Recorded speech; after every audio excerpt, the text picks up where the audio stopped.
Debate con. Y le doy la bienvenida con muchísimo gusto a Javier Oliva, profesor investigador de la Universidad Nacional Autónoma de México.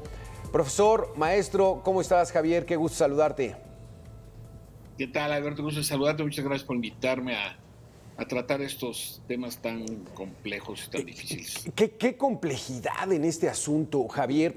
Una cámara capta todo el momento donde, pues, no se puede negar que es una especie de montaje que hicieron esos militares para ejecutar a estos tipos que, pues, al menos al principio vimos que estaban vivos. No se dieron cuenta de esa cámara. Pero aquí la situación es cuántas de estas pueden ocurrir donde no hay cámaras, donde no hay una grabación, Javier. Y la otra cosa, Alberto, también que llama la atención es que se dio a conocer casi 20 días después de los acontecimientos, ¿no? Es decir, ¿por qué no se dio a conocer de inmediato? Hoy estamos a 8, los eventos fueron el 18 del mes pasado.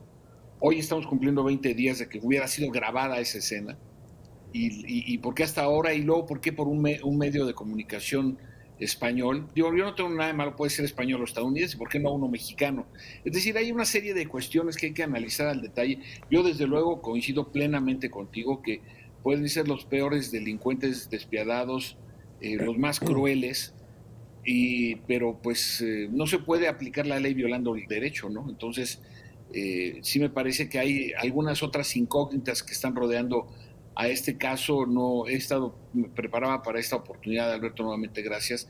Estaba revisando algunas cosas que salen en las redes digitales de comunicación.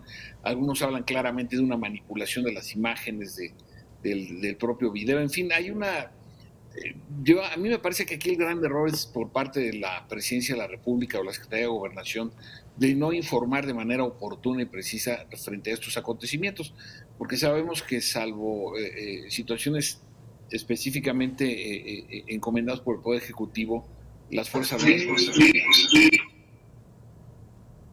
Entonces sí...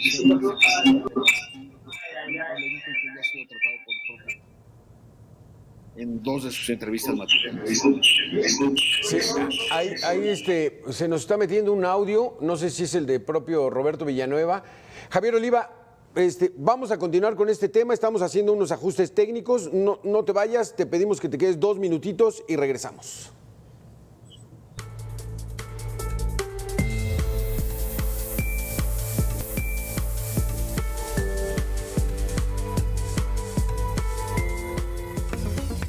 Descubre México.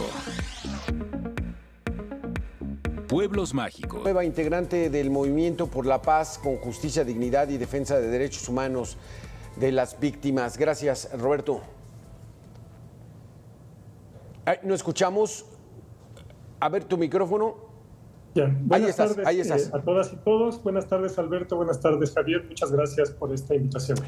Fíjate, Roberto, que ya Javier nos dio en su primera participación pues algunas dudas que hay sobre este asunto.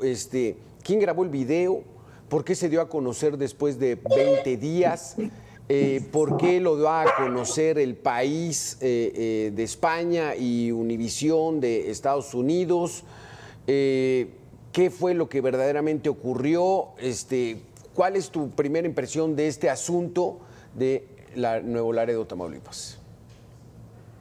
Mi primera impresión sería que lamentablemente es algo más común de lo que creemos, ¿no? Este tipo de hechos relativos al uso de la fuerza y la privación de la vida. En una situación en la que personas que no tenían la voluntad de disparar, que inclusive, como pudimos ver en el video, estaban sometidas, hay un acto, ¿no? Una violación de derechos humanos, una ejecución arbitraria en contra de estas personas que ya de alguna manera no tenía riesgo los elementos de seguridad, y que a pesar de ello, ¿no? Accionan sus armas y pues privan de la vida a estas personas. Por otro lado, también a mí me salen muchas preguntas, ¿no? A partir del video respecto inclusive también, ¿no? De cómo Posteriormente se pudo haber hecho la fijación y también la documentación de todo lo que tiene que ver con la escena del crimen, ¿no? Porque esto a todas luces, y el video nos da cuenta, ¿no?, de cómo pudo haber sido un delito y una grave violación a los derechos humanos por esta ejecución arbitraria. Así es, Javier, ¿no? Aquí, pues bueno, como ya nos comentaban, estaban sometidos. Y tuvieron el descuido los militares de no ver que una cámara estaba ahí, probablemente grabándolos. ¿Qué hubiera pasado si se dan cuenta que está la cámara? A lo mejor a uno lo esposaron. Ya después les dijeron, ¿sabes qué? Quítale las esposas. Y con un trapo ahí rojo, pues van y siembran las armas. O sea, es evidente, Javier, ¿o nos queda alguna duda de esta violación que hay de derechos humanos de los militares? No, digo, ya el presidente y el propio secretario de la Defensa dijeron que iban a investigar lo necesario, que me parece lógico, obvio que se deba hacer, ¿no? Digo, tampoco iban en un carrito de la feria de chocones, ¿no? Por la forma en la que iban conduciendo, pues no se ve que fueran a la farmacia de urgencia, ¿no? Entonces, claro, esto de ninguna manera justifica, como bien lo señala Alberto, que no hay ninguna justificación para este tipo de arbitrariedades, ni mucho menos, pero sí me parece que es importante darle contexto. Puede ser anticlimático lo que estoy diciendo, desde luego muy polémico, pero evidentemente los abusos de autoridad y arbitrariedades pues no pueden convivir en un Estado de derecho, por más castigado que se encuentre el nuestro. Evidentemente el propio presidente ha reconocido, la semana pasada reconoció que su sexenio ya a la fecha es el más violento de lo que va del siglo XXI, en lo que se refiere a homicidios dolosos. Entonces yo lo que he estado propugnando en espacios privilegiados como el tuyo, Alberto, pues es que si ya se reconoce esto por el propio presidente de la República, que es el primero de los 4 presidentes que lo reconocen, digamos, las limitaciones de sus planes. Nunca lo hizo Peña Nieto con el fracaso estrepitoso de su pretendida Gendarmería Nacional, igual en el caso de Felipe Calderón y Vicente Fox. El siguiente paso sería una revisión y un ajuste del mismo, ¿no? Porque pues evidentemente también hay que discutir este tipo de casos en términos de números. Hoy en la mañana leía que había un número récord de 138 quejas de derechos humanos en la Guardia Nacional. Hay que aclarar que una cosa es la queja y otra cosa es la recomendación. La recomendación es lo que verdaderamente cuenta.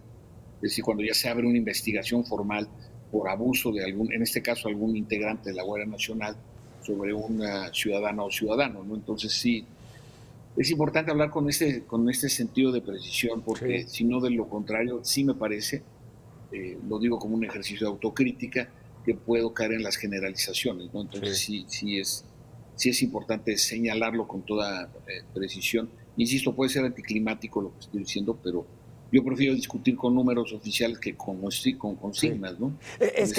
Gracias. Es que aquí la situación está de que en las mañaneras pues, se discute mucho con el argumento. Roberto Villanueva, hoy el presidente admite esta presunta ejecución extrajudicial, pero dice, no somos iguales y nosotros no estamos en la política de mátalos en caliente. Híjole, o sea, ¿cómo no entenderlo o de qué se trata, Roberto? ¿Cómo interpretas esto? Sí, Alberto, como bien lo decías hace un momento, el caso hoy, o tenemos conocimiento de este caso por este video. No pudo no haber sido grabado y no conoceríamos realmente de lo que sucede, ¿no?, de lo sucedido. Pues bueno, para empezar como tal un reconocimiento, el presidente como tal habla de un enjuiciamiento, ¿no? Le cuesta al presidente siempre utilizar los términos pues más adecuados, ¿no? Que en este caso podría ser una ejecución arbitraria, ¿no? En donde pues en realidad se puede decir que no se acredita esta legalidad del uso de las armas, ¿no?, de portación de armas de fuego, que no hubo una supervisión ni un control, ¿no? A partir de que, pues bueno, ¿no?, hacen esta detención, o sea, no estaban haciendo ningún tipo de rebelión, de una agresión, ¿no?, un peligro real ya cuando estaban sometidos, no estaban en riesgo inminente, ¿no? Y pues accionan sus armas. Como decía, pues lamentablemente este tipo de acciones son acciones comunes, ¿no?, que pues no todas, o la mayoría no queda en un video como este, Y después, digamos, viene lo posterior y lo que bien decía Javier, el tema de la investigación, pues que es muy importante que se lleve a cabo una investigación exhaustiva, que inclusive no solamente cubra a los elementos que participaron, ¿no?, ahí en estas ejecuciones arbitrarias, sino también es muy importante, ¿no?, que podamos analizar, investigar el mando, ¿no?, quiénes fueron los que permitieron, dieron las órdenes, ¿no?, para que se pudiera llevar a cabo esta ejecución arbitraria, e inclusive también investigar en qué otro tipo de hechos, como de este tipo de supuestas detenciones o supuestos abatimientos por estar repeliendo agresiones, pues han participado estos elementos, para también conocer o saber si hay algún otro caso que pudiera haber sido similar, ¿no? Y que lamentablemente, como decía también al inicio de mi participación, si no hay una investigación exhaustiva, si el primer respondiente o toda la cadena de custodia se cumple, pues en muchos de los casos también se pierden evidencias, ¿no? Y también pues se desconoce muchas veces lo que realmente sucede, además, ¿no?, de que pues tardan muchos años estas investigaciones, claro, y muchas de ellas ni siquiera se van a conocer, ¿no? Sí, esa es la situación, ¿no, Javier? Que este tipo de escándalos, pues bueno, entran a una caja hermética donde difícilmente vamos a saber qué va a ocurrir. Aquí la situación está, el ejército queda mal parado, empieza a tener esa mala imagen. Se advertía desde hace 4 años prácticamente, es que el ejército tiene otras dinámicas.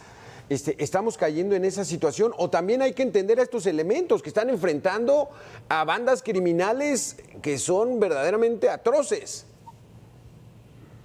Mira, yo quisiera continuar esto que señala Roberto Villanueva, que me parece muy importante, y más con la experiencia que él tiene en terreno propiamente de enfrentar problemas tan difíciles, ¿no?, tan polémicos.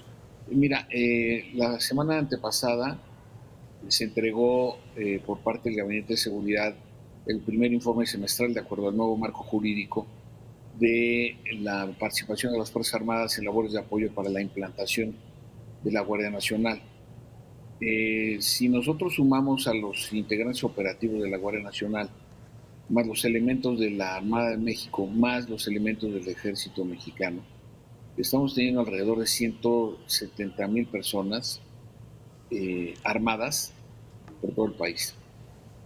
Y entonces aquí entramos a un tema nuevamente que puede parecer muy frío, distante, pero que también nos sirve como métrica, ¿no? Es decir, de esos 170, 180,000 que andan todos los días en labores de seguridad pública, en términos de números absolutos y de números relativos, es decir, actos cometidos, tropelías, abusos de autoridad, arbitrariedades, como lo dije desde mi primera intervención, que en lo personal, supongo que cualquier persona de bien, pues obviamente se oponen a este tipo de acciones.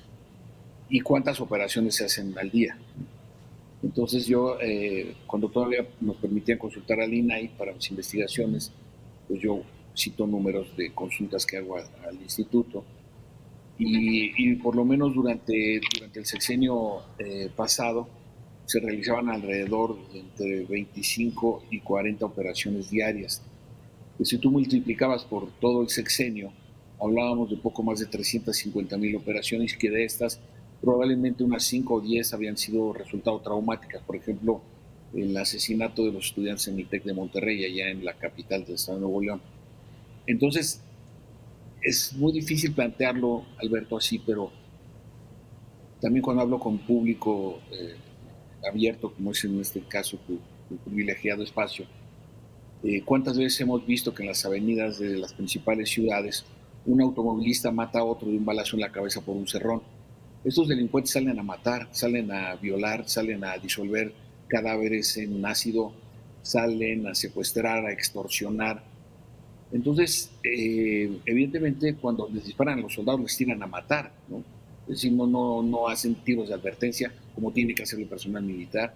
Si es posible, por altavoz les dicen que depongan las armas, porque si no, están ejerciendo un un recurso que es pues, propiamente mortal, que es el resistencia con fuerza a la acción de la autoridad. Entonces, sí es comprensible que en algunos círculos, en algunos medios, algunos colegas, pues es absolutamente comprensible, se dejen llevar por la animosidad del momento. Y como tú lo apuntabas hacia el final de esta segunda ronda de preguntas, pues evidentemente esto genera una enorme polarización. Yo buscando información para prepararme para esta sesión, pues ves la polarización de personas que ponen en los twitters de que qué bueno porque se ahorraron medicinas y que estas personas nunca se iban a rehabilitar. Es decir, estamos en un proceso todavía más peligroso de polarización, donde estamos de alguna forma, estoy hablando como sociedad, no en lo personal, estamos tolerando e incluso reconociendo que estos actos pueden ser de alguna manera el detente a esta pendiente de violencia que vive el país. Entonces, por eso es muy polémico, es un solo evento, pero el hecho de que sea un evento, hasta el momento esperemos que sea así, aislado o muy poco frecuente, esto no implica que también lo aceptemos, ¿no? Por eso es muy importante estar atendiendo y analizando en el contexto específico de lo que estamos comentando en esta sesión. Muchas gracias. Exactamente. Vamos a hacer una pequeña pausa y regresamos Javier Oliva, Roberto Villanueva, para preguntarte a ti, Roberto, ¿qué tanto tienen ustedes documentados este tipo de casos? Regresamos en 2 minutos. Este asunto de Nuevo Laredo quedó grabado. Hay testimonio videográfico, pero ¿cuántos más estarán ocurriendo sin que tengamos este testimonio? Y primero retomando tus comentarios, Alberto, y los comentarios de Javier, efectivamente, a mí me parece que efectivamente, ¿no? También las Fuerzas Armadas claramente se enfrentan, incluso en muchas ocasiones, inclusive en un contexto en el cual pudieran incluso tener armamento menos pesado que el de sus agresores, ¿no? Que efectivamente no podemos hablar de que cuando las personas pertenecen al crimen organizado y hay un crimen organizado que efectivamente en muchas ocasiones supera el poder de fuego, ¿no? Inclusive su influencia política, social, que el del propio ejército en diferentes zonas de la República, ¿no? Incluso donde tienen apoyo de la propia ciudadanía, ¿no? En este contexto cultural de la narcocultura. Sin embargo, ¿no? A mí me parece, y continuando con los comentarios de Javier, ¿no? Que cuando hablamos respecto a una cifra, ¿no? de el índice de letalidad, ¿no? Que hoy sabemos, ¿no? que en el último reporte público de la propia Sedena, sabemos que por cada persona herida, digamos, que hiere el ejército en este tipo de enfrentamientos, hay otras 5 que son privadas de la vida. Ahora, en este porcentaje tan pequeño de personas que pueden estar sobreviviendo ante estos ataques, bueno, o ante estos enfrentamientos, ante este uso de la fuerza, a mí me parecería muy valioso que en casos como este, que pudo ser documentado en video, en el cual hubiéramos podido tener varios detenidos, era mucho más valioso, ¿no? Para la inteligencia de la propia Sedena, de la seguridad pública, detenerlos, llevar a cabo un proceso y obtener información que hoy ya no vamos a poder obtener. No vamos a saber si en realidad, para empezar, ¿no? eran parte del crimen organizado. No vamos a saber los posibles nexos que pudieran tener tanto con autoridades públicas como poderes económicos de la región. O sea, estamos perdiendo muchísima información, ¿no? por este índice de letalidad, ¿no? Que, a ver, el presidente no erra cuando decía abrazos, no balazos, ¿no? Respecto a que es muy importante, ¿no? que este ejército poderoso, ¿no? Cuando tiene este tipo de posibilidades, pues también se preocupe más que por, lo voy a decir con toda esa franqueza, ¿no? desaparecer la vida y acabar con la vida de estas personas, pues también conocer un poco de quiénes eran para inclusive pues conocer mucho de su actividad criminal, claro. ¿no? Si no pasa como lo que ha sucedido en otros momentos, ¿no? Que en realidad se convierte en un ejército ogro, ¿no? Ahora con los Guacamaya Leaks, y con esto cierro, ¿no? Con muchas de las notas que llegaron al general secretario, cuando tú las leías, Eran preocupante, además, el tema de que pudieran ser parte de un proceso de espionaje no autorizado, ¿no? Pues era muy preocupante también la ineficacia de esa inteligencia. En realidad eran muy brutas muchas de esas notas, ¿no? Sí. Y esa información le llegaba directamente al general secretario. Luego, por ese tipo de situaciones de poca inteligencia, ¿no? Claro. Pues en realidad también te das cuenta de por qué la estrategia de seguridad pues básicamente no está funcionando. No, es que, Javier, tu comentario de este asunto, porque detenerlos a los tipos que ya tienes sometidos no es solamente nada más para esperar que sean juzgados y que sean condenados, sino te pueden servir de información de cómo está trabajando el crimen organizado, ¿no crees? Sí, bueno, es la recuperación, lo que bien señala Roberto, la recuperación de información de las redes. Hay un fenómeno que seguramente Roberto conoce mejor que yo, que se le conoce como las bases sociales del crimen, ¿no? Es decir, estas formas de convivencia, sea por miedo, por extorsión, por amenazas, pero en no pocos casos también por conveniencia, ¿no?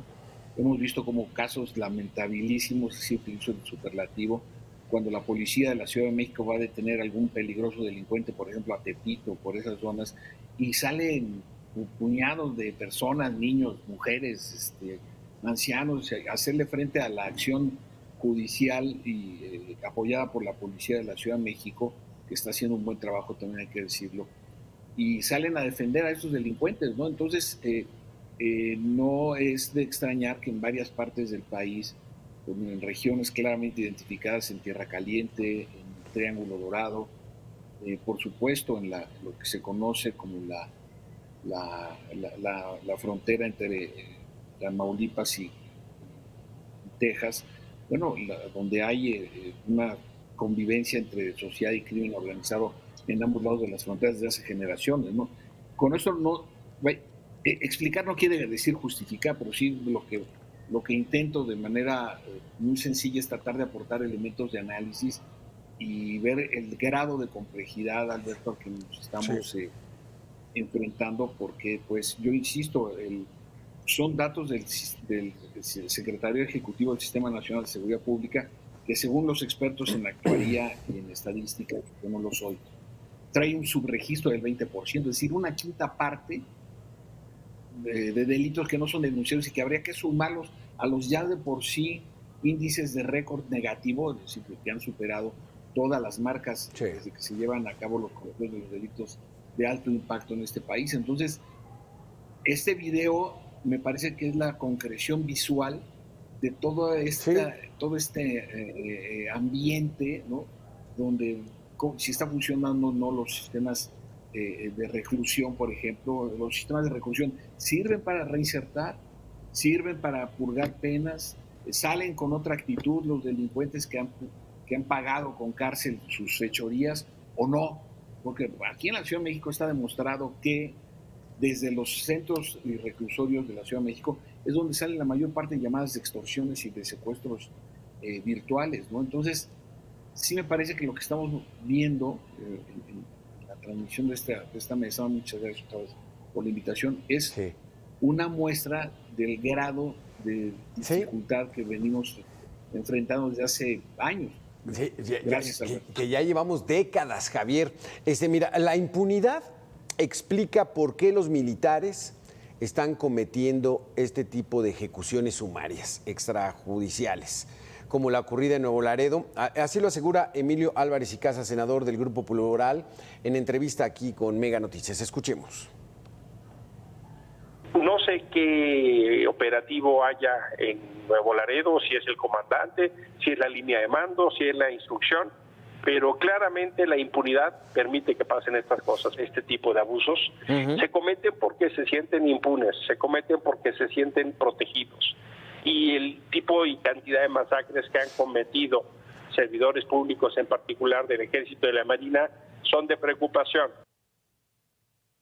Con respecto a que el presidente tuvo que reconocer este hecho y solicitó la detención de los soldados involucrados, Álvarez y Casa afirma que pues no le quedaba más opción. El hecho que López Obrador mande el mensaje de hoy me parece que fue producto otra vez de la presión de la opinión pública y de la prensa. Salieron a mostrar lo que es evidentemente pues una atrocidad. Y si el presidente no quiere pagar costos que no correspondan, pues este tipo de mensajes tenía que haberlos mandado antes para detener los actos indebidos, porque si unos soldados ejecutan de esa manera a unas personas sometidas, pues ¿qué puedes esperar justo en un momento donde ni siquiera hay cámaras? Nos quedan 2 minutos. Roberto, ¿qué debería ocurrir en estos momentos en el país para mejorar? Sí, pues bueno, para cerrar, a mí me parece que tenemos que reflexionar en lo que estaba diciendo hace un momento, ¿no? De que en realidad el mátalos en caliente no nos sirve a nadie, ¿no? Ni al ejército le sirve, ¿no? Porque efectivamente pues comete delitos, comete graves violaciones a derechos humanos, en las cuales pues estos elementos pues van a ser juzgados, van a ser remitidos ante las autoridades, van a tener un juicio civil, ¿no? Fuera además de todo lo que puede impactar en su carrera, ¿no? Por ejemplo. No le conviene a la sociedad, como decía hace un momento, ¿no? Porque estas personas, las cuales pues pierden la vida y aunque efectivamente pudieran haber estado armadas, etcétera, pues nunca vamos a saber en realidad en lo que andaban, ¿no? Sí. Nunca van a podernos aportar datos para conocer más acerca de su propia organización delictiva, etcétera. Y claro. Pues a las familias, ¿no? de otras víctimas que hubieran podido ser de estas personas, pues también en realidad se van a quedar sin saber, sin justicia, etcétera, ¿no? Exacto. Entonces, pues son muchos cabos no que quedan sueltos.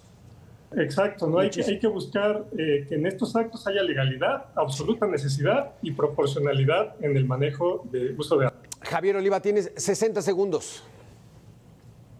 Nada, pues me agradecer la invitación, Alberto. Un gusto haber estado con Roberto Villanueva y señalar que estos son casos excepcionales. No por eso se deben de pasar por alto. Eso es también importante. No se trata de una conducta generalizada.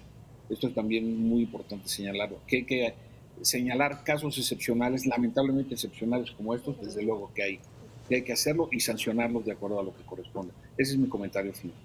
Muchísimas gracias Javier Oliva, profesor investigador de la Universidad Nacional Autónoma de México, Roberto Villanueva, integrante del Movimiento por la Paz con Justicia y Dignidad. Gracias por haber estado con nosotros, muy interesantes y pues esperar que como todo en México es muy político, todo se politiza, pues que las nuevas administraciones nos acerquen más al Estado de Derecho, ¿no?